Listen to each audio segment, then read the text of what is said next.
Hello everyone. एक बार फिर से आप सभी का स्वागत है apex institute of life sciences में। पिछली क्लास में हम लोगों ने थाइमस ग्लैंड के बारे में पढ़ा था और थाइमस ग्लैंड से जुड़े हुए हार्मोन, साथ ही साथ हम लोगों ने बात किया था कि थाइमस ग्लैंड में डिफेक्ट होने से हमारे बॉडी में क्या प्रभाव आते हैं। तो आज की क्लास हम लोग शुरू करने जा रहे हैं दूसरी ग्लैंड के साथ और उससे जुड़े हुए दूसरे हार्मोन्स, उनके बारे में बात करेंगे। और उस ग्लैंड का नाम है thyroid gland. Thyroid gland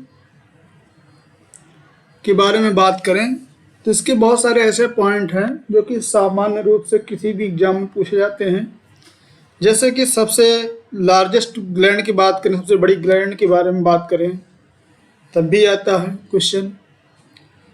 generally question पूछा जाता है हार्मोन्स इसके कौन कौन से हैं, कौन कौन सी डिजीज का डेवलपमेंट हो जाता है इसके डिफेक्ट होने से, इनके हार्मोनल इम्बैलेंस होने से।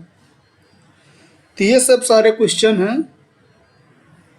तो आज की क्लास में हम लोग बात करेंगे थायराइड ग्लैंड। तो चलिए स्टार्ट करते हैं थायराइड ग्लैंड के बारे में। ध्यान दीजिएगा, thyroid gland is the largest gland of the body. It is ectodermal in origin, butterfly shaped gland located just inferior to the larynx, जिसे कि वॉइस बॉक्स कहते हैं, on either side of trachea, and its weight is 30 gram, larger into female। ये basic structure है thyroid gland की। Thyroid gland के बारे में जो हम लोग बात करते हैं, जब पढ़ते हैं तो कहते हैं थायराइड ग्लैंड जो है वो लार्जेस्ट ग्लैंड है बॉडी की। शरीर की सबसे लार्जेस्ट ग्लैंड अगर कोई है तो वो थायराइड ग्लैंड है। फिर बात आती है इसकी ओरिजिन की। तो थायराइड ग्लैंड की जो ओरिजिन होती है वो इक्टोडर्मल होती है। और शेप की बात करें तो बटरफ्लाई शेप होता है, आप देख ही रहे हैं सामने बटरफ्लाई शेप होता है। लोकेशन की बात करते हैं तो just inferior to the larynx. Larynx, यहाँ पर लैरिंग्स होता है, लैरिंग्स के जस्ट नीचे पाई जाती है। और लैरिंग्स को ही वॉइस बॉक्स कहते हैं, आप सभी को पता है। On either side of the trachea, और ट्रैकिया के दोनों तरफ पाई जाने वाली ग्लैंड है। वेट की बात करते हैं तो 30 ग्राम होता है नॉर्मली। फीमेल में इसका साइज बड़ा होता है। अगर हम इसका माइक्रोस्कोपिक स्ट्रक्चर देखते हैं तो इसमें कुछ अलग तरीके के स्ट्रक्चर दिखते हैं हमको। जैसे एक ये स्फेरिकल सेल होती है जिसे कि हम लोग फॉलिकल नाम देते हैं, और इसी तरीके से बहुत सारी सेल होती हैं। और इन सेल के बीच के स्ट्रक्चर को देखा जाए तो वहाँ पर भी कुछ छोटी छोटी सेल पाई जाती है जिन्हें कि पैराफॉलिकुलर सेल कहते हैं। और इनके बीच में एक स्पेस पाया जाता है जिन्हें कि हम लोग कोलॉइड कहते हैं। यानी कि फॉलिकल्स के बीच में जो स्पेस पाया जाता है उसे कोलॉइड कहते हैं। और बिटवीन द फॉलिकल्स के बीच की बात करें तो वहाँ पर जो सेल पाई जाती है उन्हें नाम दिया जाता है पैराफॉलिकुलर सेल। ये आप लोग स्ट्रक्चर याद करिएगा, ध्यान रखिएगा, क्योंकि आगे जो पूरी कहानी है वो इन्हीं स्ट्रक्चर के इर्द गिर्द पूरी कहानी चलेगी, जिसमें कि पैराफॉलिकुलर सेल की इम्पोर्टेंस है और आपका ये कोलॉइड का इम्पोर्टेंस है और फॉलिकल्स का। इन तीन स्ट्रक्चर का जो है इम्पोर्टेंस आगे है, आप याद रखिएगा। आगे देखते हैं structure of thyroid gland. Thyroid gland के स्ट्रक्चर के बारे में बात करें तो region of thyroid gland that is concerned with synthesis and secretion of thyroid hormones consist of multiple spherical structure called colloid. अभी हम लोग डायग्रामेटिक बात कर रहे थे कि ये एक सिंगल स्ट्रक्चर, माइक्रोस्कोपिक स्ट्रक्चर जो है स्फेरिकल स्ट्रक्चर है, उसको देखा जाए तो ये एक सिंगल ये फॉलिकल्स है। इसी तरीके से क्या होता है कि मल्टीपल फॉलिकल्स पाई जाती हैं। तो वही कह रहे हैं रीजन ऑफ थायराइड ग्लैंड का वह region that is concerned with synthesis and secretion of thyroid hormone, जो कि जुड़ा हुआ होता है थायराइड हार्मोन के सिंथेसिस और सिक्रीशन से। वो मिलकर बना होता है। उसमें क्या होता है, मल्टीपल स्फेरिकल स्ट्रक्चर होते हैं। ये मल्टीपल स्फेरिकल स्ट्रक्चर आपको दिख रहे हैं, जिन्हें कि नाम दिया जा रहा है क्या, फॉलिकल्स। ओवरऑल कहानी ये है कि थायराइड ग्लैंड के बारे में बात करें तो थायराइड ग्लैंड का वह रीजन जहां पर थायराइड हार्मोन की सिंथेसिस और सिक्रीशन होता है, वह रीजन, उस पर बहुत सारे मल्टीपल स्फेरिकल स्ट्रक्चर पाए जाते हैं, जिन्हें कि फॉलिकल्स कहते हैं। आगे देखिएगा, each follicle consist of a single layer of epithelial cell. प्रत्येक फॉलिकल्स की बात करें तो इसमें दो तरीके की लेयर पाई जाती हैं। Each follicle consist of a single layer of epithelial cell in the peripheral region and the central region is called colloid. अब देखिए, इसमें जो बाहर का पेरिफेरल रीजन है वो इपिथेलियल रीजन है, उसे हम जो है इपिथेलियल रीजन कहते हैं। जबकि इसका जो सेंटर का पार्ट होता है उसे नाम देते हैं कोलॉइड। याद रखिएगा, कोलॉइड नाम देते हैं। Colloid mainly filled with glycoproteins called thyroglobulin. अब ये जो कोलॉइड पोर्शन है, इस कोलॉइड पोर्शन में बहुत सारी ग्लाइकोप्रोटीन्स पाई जाती हैं। यह भरा होता है ग्लाइकोप्रोटीन्स के साथ और इन ग्लाइकोप्रोटीन को नाम देते हैं थायरोग्लोबुलिन। यानी कोलॉइड में पाए जाने वाली ग्लाइकोप्रोटीन को थायरोग्लोबुलिन कहते हैं, which are secreted by the cubical epithelial cell. और इस थायरोग्लोबुलिन को सिक्रेट कौन करता है, यही इसमें जो एपिथेलियल सेल पाई जाती हैं, क्यूब लाइक एपिथेलियल सेल पाई जाती हैं, वही सिक्रेट करती हैं। तो याद रखिएगा। थायरोग्लोबिन की बात करें तो thyroglobin contain 140 molecule of tyrosine amino acid. अब ये जो ग्लाइकोप्रोटीन है जिसे कि हम लोग थायरोग्लोबिन नाम दे रहे हैं, जो कोलॉइड में पाया जा रहा है, उस प्रोटीन के स्ट्रक्चर के बारे में बात करें तो उसमें लगभग 140 मॉलिक्यूल पाए जाते हैं टायरोसिन अमीनो एसिड के। In between the follicle the parafollicular cells are C cells are situated which secretes calcitonin। ये जो फॉलिकल्स हैं, इन फॉलिकल्स के बीच में कुछ सेल पाई जा रही हैं और उन सेल को नाम दिया जा रहा है पैराफॉलिकुलर सेल। यही पैराफॉलिकुलर सेल जो होती हैं उन्हीं को नाम देते हैं सी सेल या फिर क्लियर सेल्स। और इन सेल का काम होता है कैल्सिटोनिन हार्मोन का सिक्रीशन करना। और कैल्सिटोनिन हार्मोन का जब सिक्रीशन होता है तो हमारी बॉडी में वो क्या करता है, कैल्शियम के लेवल को कम करता है, इसीलिए उसको नाम देते हैं कैल्शियम लोअरिंग हार्मोन। आगे हम लोग पढ़ेंगे। तो अभी आपको इम्पोर्टेंस यही है, यहाँ पर यही पढ़ना है कि फॉलिकल्स के बीच में कुछ सेल पाई जाती हैं जिन्हें पैराफॉलिकुलर सेल्स या सी सेल कहते हैं, और उन सेल का काम होता है कैल्सिटोनिन हार्मोन का सिक्रीशन करना। एक बात तो ये हो गई। दूसरी बात यह है कि फॉलिकल्स के बीच में स्फेरिकल स्ट्रक्चर पाया जाता है। फॉलिकल्स के बीच में स्फेरिकल स्ट्रक्चर है जिसे कि कोलॉइड कहते हैं, और उस कोलॉइड में बहुत सारी ग्लाइकोप्रोटीन्स भरी हुई हैं। उन ग्लाइकोप्रोटीन को नाम देते हैं थायरोग्लोबुलिन्स। और थायरोग्लोबुलिन्स में 140 molecule of tyrosine amino acid पाए जाते हैं, याद रखिएगा। फिर आगे हम लोग बात करें तो हार्मोन्स ऑफ थायराइड ग्लैंड के कौन कौन से हार्मोन्स हैं। देखिए, follicles of thyroid gland secret 3 type of hormone. 3 type के क्यों बोल रहे हैं, क्योंकि मेनली हम लोग पढ़ते हैं कि थायराइड ग्लैंड से जुड़े हुए 2 हार्मोन हैं, लेकिन यहाँ पे बात कर रहे हैं 3 तरह के हार्मोन। क्यों 3 तरह के, देखिएगा। एक तो हो गया नंबर 1 T3 हार्मोन, जिसे कि नाम देते हैं ट्राईआइडोथायरोनिन हार्मोन।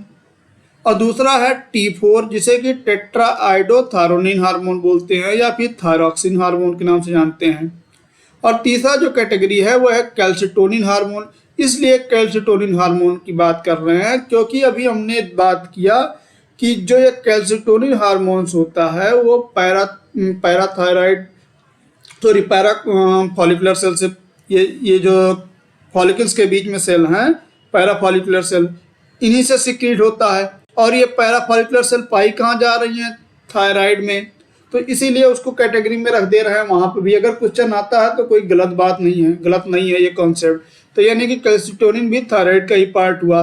लेकिन मेनली जब बात करते हैं हम लोग तो दो ही हार्मोन को कहते हैं जो कि कहाँ पर जिनकी सिंथेसिस होती है, कहाँ पर सिंथेसिस होती है? थायराइड हार्मोन की फॉलिकल्स के पास। ठीक, अब देखिए T3 एंड T4 की बात करें तो T3 हार्मोन जो होता है उसका सिक्रेशन 10% होता है, जबकि जो T4 हार्मोन होता है उसका 90% होता है। T3 हार्मोन की बात करें तो ये 10% होता है, लेकिन ये बायोलॉजिकली मोर एक्टिव होता है, जबकि जो 90% T4 हार्मोन होता है वो बायोलॉजिकली लेस एक्टिव होता है। याद रखिएगा, T3 कम सिक्रीट होगा लेकिन बहुत ज़्यादा इफेक्टिव होता है, बहुत ज़्यादा एक्टिव होता है। T4 ज़्यादा होता है, सिक्रीशन होता है, लेकिन उसका जो इफेक्ट हमारी बॉडी में बायोलॉजिकली एक्टिविटी की बात करें तो वो कम होता है। आगे देखिएगा, T3 and T4 are called thyroid hormone. Generally T3 and T4 को क्या नाम देते हैं? Thyroid hormone. ठीक, जबकि कैल्सिटोनिन को भी रख सकते हैं। Iodine is essential for the formation of T3 and T4 hormone. T3 और T4 हार्मोन की अगर हम बायोसिंथेसिस की बात करते हैं तो वहाँ पर आयोडीन की ज़रूरत होती है। 1 mg of iodine is required per week. 1 milligram iodine की ज़रूरत होती है पर सप्ताह 1 मिलीग्राम आयोडीन की ज़रूरत होती है हमारी बॉडी को। और अगर हम पर डे की बात करें तो 150 यानी कि 150 माइक्रोग्राम पर डे ज़रूरत होती है, ये भी याद रखिएगा। आगे बात करते हैं तो synthesis and secretion of thyroid hormones of thyroid gland.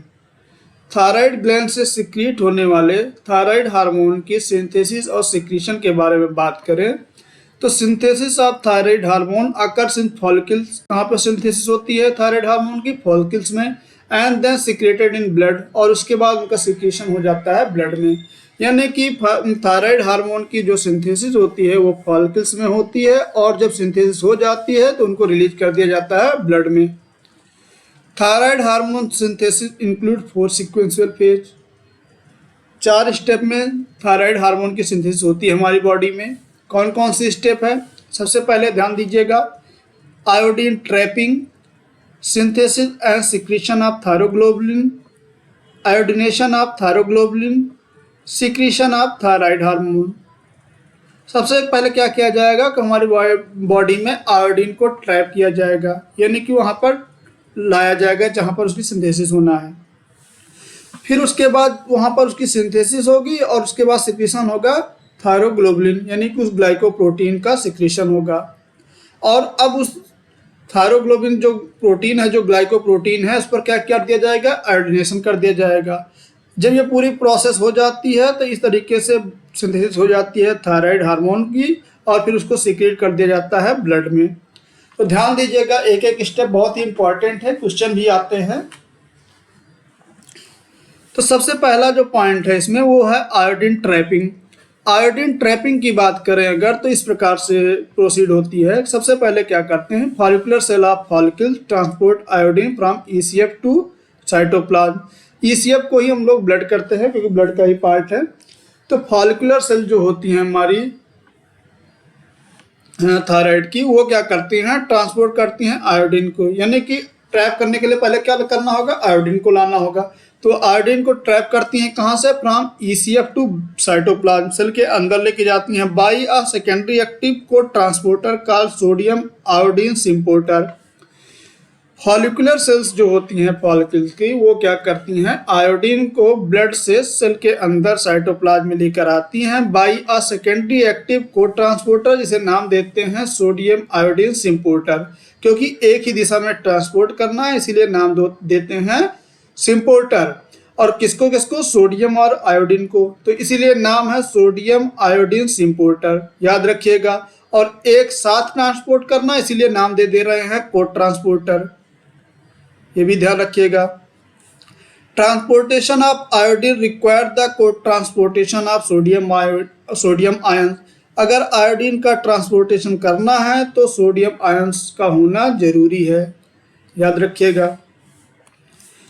As its name indicate, the sodium iodide importer simultaneously transport both sodium and potassium ion from the extracellular fluid into the thyroid epithelial cell। क्या कर रहे हैं, वही जो हम लोग बात कर रहे थे कि जो ये सोडियम आयोडीन सिम्पोर्टर है, इसके द्वारा साथ साथ क्या कर रहे हैं कि सोडियम और आयोडीन दोनों को ब्लड से इपीथीलियल सेल में, थायराइड की इपीथीलियल सेल में ला करके सेल के अंदर ट्रांसपोर्ट कर दिया जा रहा है। This process is example of secondary active transporter. ये जो प्रोसेस हो रही है ये किसके द्वारा हो रही है, एक सेकेंडरी एक्टिव ट्रांसपोर्टर के द्वारा हो रहा है, याद रखिएगा। सब बॉडी के हमारे ईसीएफ की बात करें तो वहाँ पर पोटेशियम का सोडियम का कंसंट्रेशन ज़्यादा होता है जबकि पोटेशियम का कम होता है। एक कॉन्सेप्ट है, याद रखिएगा। सोडियम का कंसंट्रेशन ज़्यादा होता है, वो सोडियम क्या करता है कि हमारे ईसीएफ से आयोडीन को ट्रैप करता है अपने साथ और एक सेकेंडरी ट्रांसपोर्टर के थ्रू क्या करता है कि वो सेल के अंदर ला देता है और फिर जब सेल के अंदर आयोडीन आ जाता है तो वहाँ पर उसको रिलीज कर दिया जाता है और फिर जो है कुछ पंप होते हैं जिन्हें कि नाम दिया जाता है सोडियम पंप। उसके थ्रू वो सोडियम फिर बाहर बॉडी के बाहर सेल के बाहर चला जाता है यानी ईसीएफ में, और फिर वहाँ का जो सेल के अंदर आया हुआ है वहाँ पर सोडियम का लेवल जो होता है वो मेंटेन हो जाता है, क्योंकि सोडियम सेल के अंदर सोडियम लेवल जो है वो लो होना जरूरी है। तो इस तरीके से जब वो बाहर हो गया, आयोडीन आ गया अंदर, फिर उसके बाद क्या किया कि सोडियम पंप ने उस सोडियम को सेल के बाहर फिर भेज दिया। इस तरीके से जो कंसंट्रेशन जहाँ पर जैसा था वो वैसा ही सोडियम का बन गया। तो this process is an example of a secondary active transporter. ये प्रोसेस जो है वो एग्जाम्पल है सेकेंडरी एक्टिव ट्रांसपोर्टर का। Energy is provided by the electrochemical gradient of sodium across the cell membrane. अब देखिए इंपॉर्टेंट पॉइंट ये भी है, क्वेश्चन ये पूछा जाएगा आपको, जो ये आयोडीन का ट्रांसपोर्टेशन हो रहा है आपके बॉडी में, यानी कि आपके ईसीएफ से इपीथीलियल सेल में जो ये सेल के अंदर आयोडीन आ रहा है वहाँ पर ट्रांसपोर्टर की ज़रूरत हो रही है। उस ट्रांसपोर्टेशन के दौरान उस ट्रांसपोर्टर को एनर्जी कौन प्रोवाइड करेगा, तो उस ट्रांसपोर्टर को एनर्जी जो प्रोवाइड करता है वो कौन करता है, sodium. Energy is provided by the electrochemical gradient of sodium.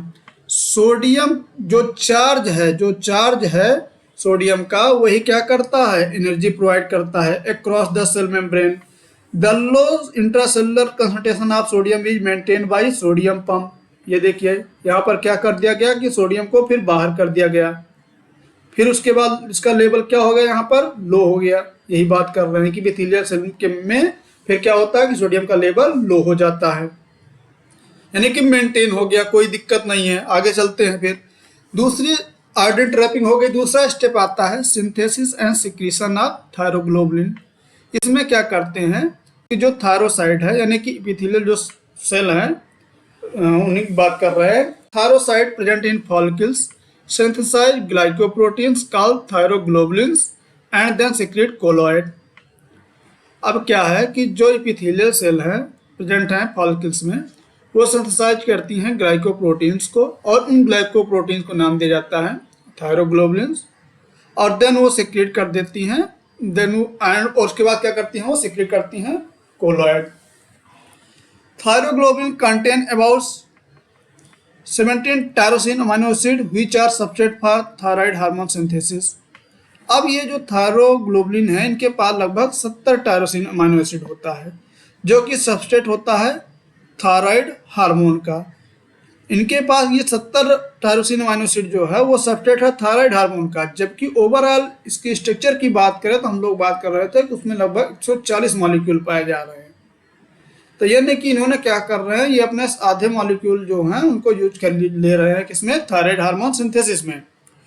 Free tyrosine is not use for thyroid hormone synthesis. अब ये भी ध्यान दीजिएगा, फ्री टायरोसिन जो होता है वो थायराइड हार्मोन की सिंथेसिस में इन्वॉल्व नहीं होता है। ये भी इंपॉर्टेंट पॉइंट है, क्वेश्चन आपसे आएगा 100% आएगा अगर सिंथेसिस की बात करेंगे तो। अगला स्टेप होता है आयोडीनेशन ऑफ थायरोग्लोबुलिन। अब सिंथेसिस और सिक्रीशन हो गया थायरोग्लोबुलिन का, आयोडीन को ट्रैप भी कर लिया गया। अब प्रोसेस स्टार्ट होगी आयोडीनेशन, किस पर? थायरोग्लोबुलिन के बाद। Iodination of thyroglobulin is called organification. Thyroglobulin का जो आयोडीनेशन होता है उस प्रोसेस को नाम दिया जाता है organification. In this step, iodine is covalently linked to the side chain of tyrosine ratio, and then reaction is catalyzed by thyroid peroxidase. अभी हम लोग बात कर ही रहे थे कि free tyrosine not use for thyroid hormone synthesis. क्यों? क्योंकि क्या करते हैं कि सबसे पहले ऑर्गेनिफिकेशन जो प्रोसेस होती है उसमें क्या करते हैं कि आयोडीन को सबसे पहले टायरोसिन का जो साइड चेन होती है, यानी कि जो आर ग्रुप होता है, वहां पर क्या कर दिया जाता है कि कोवलेंटली बाइंड करा दिया जाता है आयोडीन को। जब वो आयोडीन को जब टायरोसिन के साथ अटैच कर दिया गया तब तो वो फ्री फॉर्म में हुआ नहीं, और जब फ्री फॉर्म में हुआ नहीं तब यूज कर लिया जाएगा थायराइड हार्मोन सिंथेसिस में। और ये जो प्रोसेस है वो कौन प्रोसीड करता है? Catalyze by thyroid peroxidase. Thyroid peroxidase enzyme क्या करता है? इस प्रोसेस को प्रोसीड करता है। कैसे प्रोसीड करता है? ध्यान दीजिएगा। Thyroid peroxidase catalyze the joining of one iodine to the tyrosine in one step and then catalyze the second iodination step that leads to information on diiodotyrosine. सबसे पहले क्या हुआ? थायरोग्लोबुलिन के पास ये टायरोसिन है। थायराइड पेरोक्सिडेज एंजाइम क्या करता है कि इस टायरोसिन के साइड चेन में आयोडीन को कोवेलेंटली बाइंड कराता है और इस तरीके से स्ट्रक्चर बनता है मोनो आयोडोटायरोसिन। क्योंकि टायरोसिन के साथ एक आयोडीन अटैच है इसीलिए नाम दे दिया गया मोनो, यानी कि सिंगल। क्या? आयोडो, यानी कि एक सिंगल आयोडीन अटैच है टायरोसिन के साथ, इसलिए नाम दे दिया मोनो आयोडोटायरोसिन। फिर उसके बाद क्या करते हैं कि जो ये मोनो आयोडोटायरोसिन है, फिर उसके बाद इस पर थायराइड पेरोक्सिडेज फिर इस पर ऐड करता है और एक और ऐड कर देता है आयोडीन। इस तरीके से स्ट्रक्चर बन जाता है डाईआयोडोटायरोसिन, क्योंकि इसके पास दो टायरोसिन हो गया। अब ये दो हो गया डाईआयोडो और एक हो गया मोनोआयोडो। मोनो और डाईआयोडो दोनों को मिलाकर बन जाता है ट्राईआयोडो, जिसे नाम देते हैं T3 हार्मोन। दूसरी तरफ क्या करते हैं, इसी तरीके से बहुत सारे प्रोसेस चलती रहती है, बनते रहते हैं, डाईआयोडो बनते रहेंगे, मोनोआयोडो बनते रहेंगे। इसी तरीके से क्या होता है कि दो डाईआयोडो को जोड़ करके बना लिया जाता है 4, यानी कि T4 टेट्राआयोडो। डाईआयोडो दोनों को मिलाकर बना लिया गया टेट्राआयोडोथायरोनिन। इस तरीके से T4 हार्मोन की सिंथेसिस हो जाती है। तो ये बेसिक स्टेप थी T3 एंड T4 हार्मोन की सिंथेसिस की। एंजाइम कौन सा इन्वॉल्व है? थायराइड पेरोक्सिडेज, याद रखिएगा। आगे देखते हैं। अब जब सिंथेसिस हो गई तो उसके बाद सिक्रीशन कैसे होगा?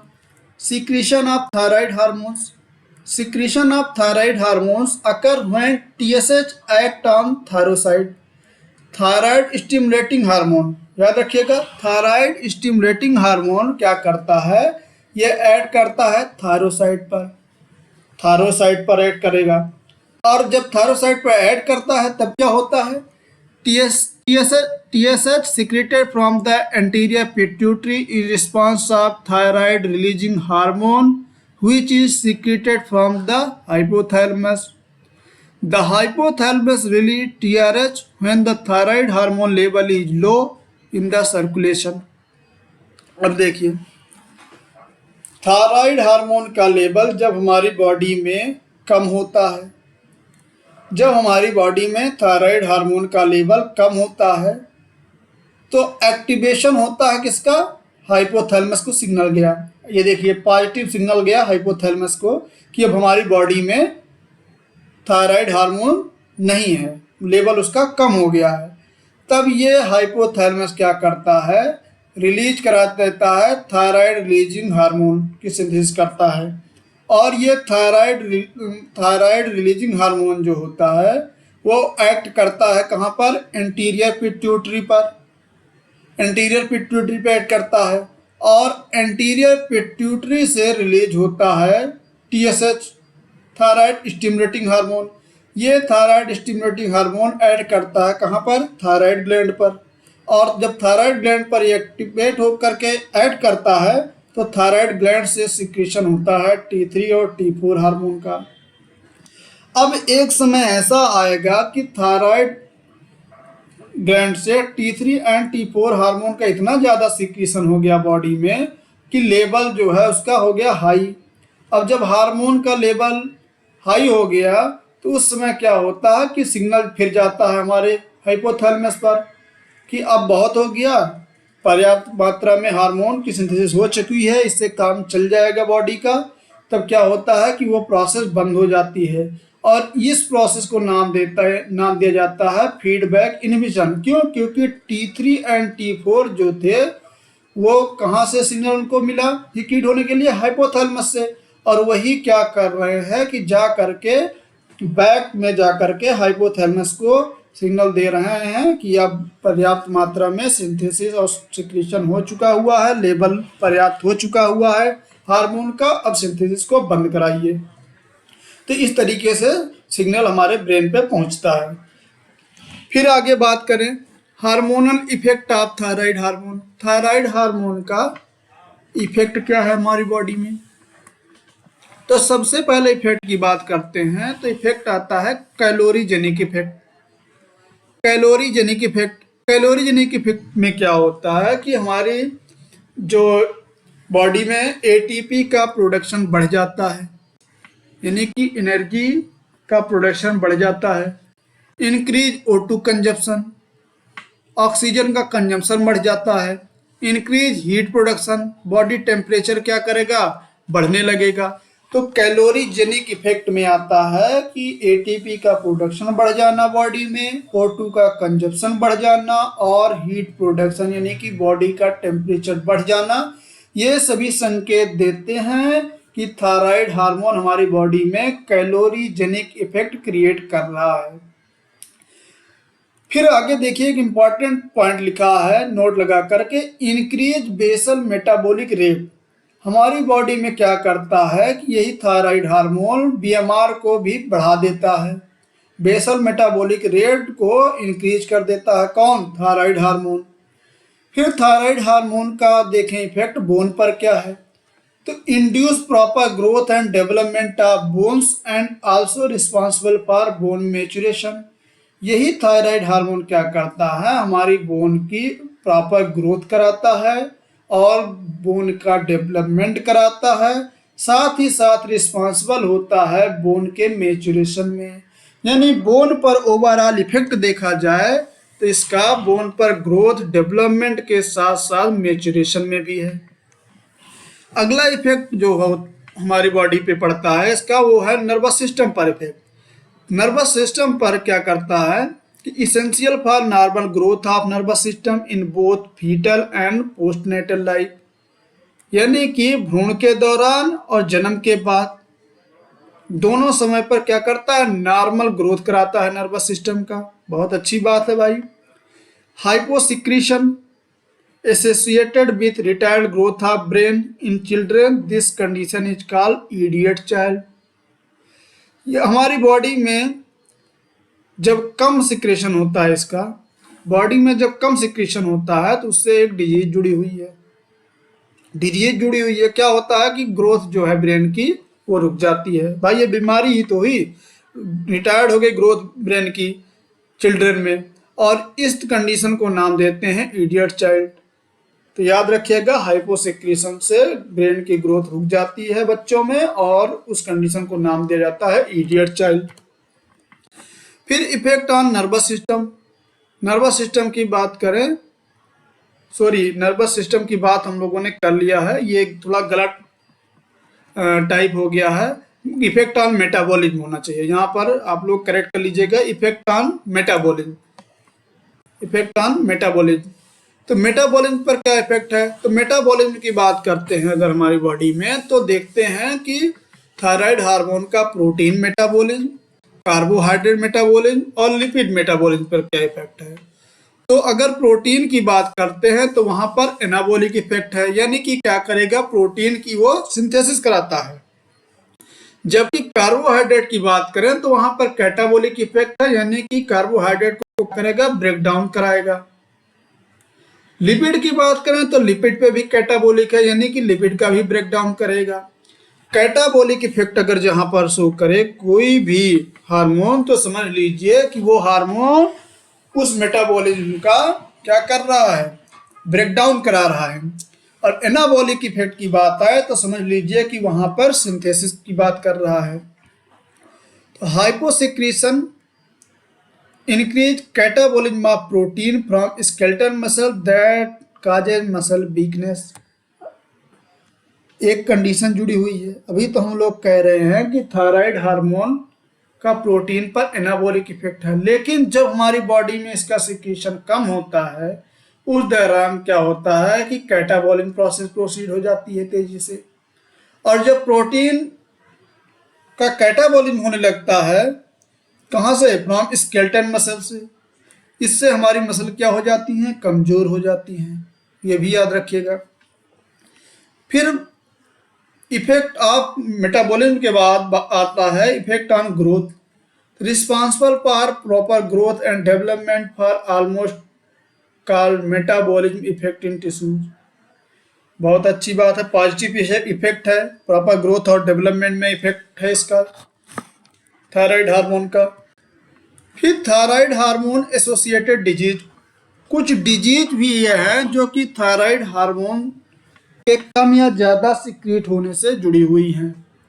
और ये तो पॉइंट बहुत ही इंपॉर्टेंट है, क्योंकि जनरली इससे क्वेश्चन लगभग सारे कॉम्पिटिटिव एग्जाम में आते हैं, तो याद रखिएगा, बहुत अच्छे से इस पर थोड़ा ध्यान दीजिएगा। थायराइड एसोसिएटेड डिजीज जैसे कि goitre, any enlargement of thyroid gland is called goitre. किसी भी तरीके की अगर हमारी थायराइड ग्लैंड क्या कर जा रही है, उसका साइज बढ़ जा रहा है, तो उसे टर्म दे देते हैं ग्वाइटर।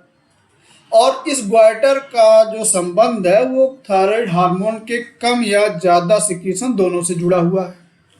अगर थायराइड हार्मोन का थायराइड हार्मोन की कमी है अगर हमारी बॉडी में, तब भी ग्वाइटर हो जाता है। अगर हमारी बॉडी में इसकी अधिकता है तब भी, यानी कि कमी और अधिकता दोनों से ग्वाइटर डिजीज बॉडी में हो जाती है, याद रखिएगा।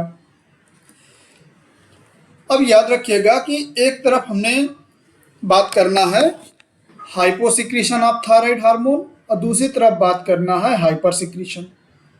यानी कि हाइपोसिक्रीशन यानी कि थायराइड हार्मोन के कम सिक्रीशन से, और हाइपर सिक्रीशन यानी कि एक्सेसिव सिक्रीशन यानी ज़्यादा सिक्रीशन से क्या होगा। हाइपोसिक्रीशन मतलब कि लेवल जब कम हो जाता है, तो हाइपर सिक्रीशन मतलब लेवल बढ़ जाता है। तो जब लेवल कम हो जाता है, यानी कि जब सिक्रीशन कम होता है बॉडी में, तो उस समय क्या होता है, कौन कौन सी डिजीज होती है। तो देखिए, सबसे पहले है एंडेमिक ग्वाइटर, हाशीमोटोज, मिक्सोइडिमा, क्रिटनिज, ये 4 तरीके की डिजीज हो जाती है। कौन कौन सी, एंडेमिक ग्वाइटर। एंडेमिक ग्वाइटर में क्या होता है कि develop due to deficiency of iodine, पूर्ण रूप से क्या हो रहा है कि बॉडी को आयोडीन मिल ही नहीं रही है, इस तरीके से आयोडीन की कमी से एंडेमिक ग्वाइटर हो जाता है। दूसरी डिजीज है हाशीमोटोज। हाशीमोटो डिजीज जो होता है ये ऑटो इम्यून डिजीज है। इसमें क्या होता है कि immune system directed against thyroid peroxidase enzyme, हमारा इम्यून सिस्टम काम करने लगता है थायराइड पेरोक्सिडेज एंजाइम के अगेंस्ट। और थायराइड पेरोक्सिडेज की इंपॉर्टेंस क्या है, आपने भी पहले पढ़ चुके हुए हैं। आयोडीन जब हम लोग सिंथेसिस कर रहे थे उसमें अहम रोल है इसका, तो याद रखिएगा, सिंथेसिस यानी कि प्रभावित होगी। इस तरीके से हाशीमोटो डिजीज डेवलप होती है। अगली डिजीज है हाइपोसिक्रीशन से, वो है मिक्सोइडिमा। मिक्सोइडिमा में क्या होता है, develop due to total lack of thyroid hormone. अब बताइए, बॉडी में थायराइड हार्मोन की कमी हो गई, बॉडी में थायराइड हार्मोन है ही नहीं, जिससे कि डेवलपमेंट हो गया मिक्सोइडिमा का। इसमें क्या होता है कि swelling in peripheral tissues and face, face पर और बॉडी के पेरिफेरल रीजन में देखा जाए तो उससे स्वेलिंग हो जाती है। तो ये मिक्सोइडिमा का सिम्टम्स है। दूसरी जो डिजीज इससे जुड़ी हुई है हाइपोसिक्रीशन से ही, वो है क्रिटिनिन। और ये क्रिटिनिन डिजीज जो होती है वो बच्चों में कॉमन होती है, डेवलप इन चाइल्ड। तो ये 4 डिजीज, एंडेमिक ग्वाइटर, हाशिमोटोज, मिक्सोइडिमा और क्रिटिनिन, ये 4 डिजीज जुड़ी हुई हैं हाइपोसिक्रीशन ऑफ थायराइड ग्लैंड से। जबकि दूसरा जो पार्ट है हाइपर सिक्रीशन से, थायराइड ग्लैंड के हाइपर सिक्रीशन से एक डिजीज कॉमन है जिसका नाम है ग्रेव्स डिजीज। और ये बहुत क्वेश्चन आता है। ग्रेव्स डिजीज में क्या होता है कि ये भी ऑटो इम्यून डिजीज है और इसमें antibody produce against TSH receptor, यानी कि thyroid stimulating hormone receptor, also called hyperthyroidism and thyrotoxicosis. देखिए इसमें क्या हुआ, अभी हम लोग बात कर रहे थे, दूसरा जो हार्मोन बात कर रहे थे हाशिमोटोज। हाशिमोटोज में क्या होता है, थायराइड पेरोक्सिडेज एंजाइम के अगेंस्ट में इम्यून सिस्टम काम करता है। लेकिन इसमें ग्रेव्स में क्या होता है कि एंटीबॉडी प्रोड्यूस हो जा रहे हैं किसके अगेंस्ट, TSH, जो कि एक्ट कर रहा है कहाँ पर, थायराइड ग्लैंड पर। थायराइड ग्लैंड पर जो हार्मोन एक्ट कर रहा है, उस हार्मोन के रिसेप्टर के अगेंस्ट में एंटीबॉडी प्रोड्यूस हो जा रही है, जिससे कि इम्बैलेंस क्रिएट हो रहा है। और उस इम्बैलेंस क्रिएट होने से ग्रेव्स डिजीज डेवलप हो जाती है, जिसे नाम देते हैं हाइपरथायरॉयडिज्म। और दूसरे शब्दों में इसी डिजीज को नाम देते हैं थायरोटॉक्सिकोसिस, यानी कि थायराइड हार्मोन की टॉक्सिसिटी से डिजीज हो गई, टॉक्सिकोसिस, टॉक्सिसिटी बढ़ गई, याद रखिएगा। आगे बात करें clinical symptoms associated with hyper secretion of thyroid hormone. Clinical symptoms क्या जुड़े होते हैं, जब हमारी बॉडी में थायराइड हार्मोन का सिक्रीशन बढ़ा हुआ होता है, यानी कि ज़्यादा हार्मोन का सिक्रीशन होता है, लेवल जब बढ़ा हुआ है थायराइड हार्मोन का, उस दौरान हमारी बॉडी में कौन कौन से क्लिनिकल सिम्टम्स डेवलप होते हैं, कौन कौन से क्लिनिकल सिम्टम्स जुड़े हुए होते हैं, उनकी बात करें अगर, तो सबसे पहले बात करते हैं इंक्रीज हीट प्रोडक्शन। अचानक हमारी बॉडी का टेम्परेचर क्या होता है, बढ़ जाता है, बॉडी टेम्परेचर इम्बैलेंस हो जाएगा और वो बढ़ जाएगा, याद रखिएगा। बॉडी वेट डिक्रीजेज, सडन क्या होगा कि बॉडी वेट जो है वो डिक्रीज करने लगेगा धीरे धीरे जो है। समटाइम प्रोट्रूजन ऑफ आई बॉन, कभी कभी क्या होता है कि आँख पर देखा जाए तो आँख के पास जो बाल होते हैं वहाँ पर क्या होता है कि उभार क्रिएट हो जाता है। हाइपर एक्साइटेबिलिटी, उत्तेजना क्या होती है, बॉडी में बढ़ जाती है। और अगला इम्पॉर्टेंट जो सिम्टम जुड़ा हुआ है इससे, हीट इंटॉलरेंस, यानी कि आपको हीट का पता ही नहीं चलता, आप हीट पता भी चलता है, सॉरी पता चलता भी है, लेकिन आप टॉलरेट नहीं कर पाते हैं हीट को, यानी कि टॉलरेशन पावर जो होती है वो घट जाती है। तो ये सिम्टम्स हैं जो कि hyper secretion of thyroid gland से जुड़े हुए हैं, याद रखिएगा। आज की क्लास में हम लोगों ने बात किया थायराइड ग्लैंड। अगली क्लास में हम लोग इससे और जो दूसरा अलग जुड़ा हुआ हार्मोन है कैल्सिटोनिन हार्मोन, उसके बारे में बात करेंगे। कैल्सिटोनिन हार्मोन के साथ साथ जुड़ा हुआ है पैराथायराइड हार्मोन, जिसे पैराथार्मोन कहते हैं। दोनों एक दूसरे के कैसे विपक्षी हैं उनके बारे में बात करेंगे। तो आज की क्लास में बस इतना ही, आप लोग पढ़ते रहिए। Thank you so much.